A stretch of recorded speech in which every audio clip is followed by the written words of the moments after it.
వందనములు. ఈరోజు మరో దేవుని వాక్యంతో మేము ముందుకు వస్తున్నాం. మీ సచేతము మార్కు సువార్త 7వ అధ్యాయము 1 నుండి 8వ వచనం వరకు. యెరూషలేము నుండి వచ్చిన పరిచయులను శాస్త్రులలో కొందరును ఆయన వద్దకు కూడి వచ్చి ఆయన శిష్యులలో కొందరు అపవిత్రమైన చేతులతో అనగా కడుగని చేతులతో భోజనం చేయటం చూసిరి.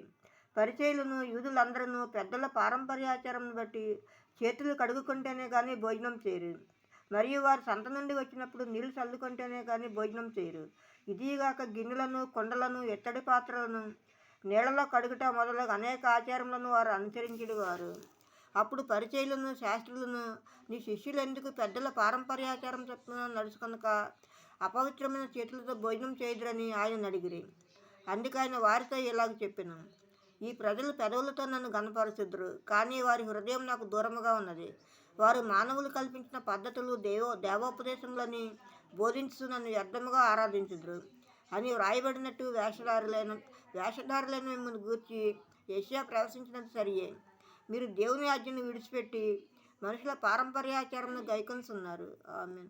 మరో దేవుని వాక్యంతో రేపు ముందు ఉంటాను. అందరికీ శుభరాత్రి. మన ప్రభువును ప్రియరక్షకుడైన యేసుక్రీస్తు కృప, కాపుదల, రక్షణ, ఆశీర్వాదము మనందరికీ ఇప్పుడు ఎప్పుడు సదాకాలము తోడైనను గాక. ఆమేన్, ఆమేన్, ఆమేన్.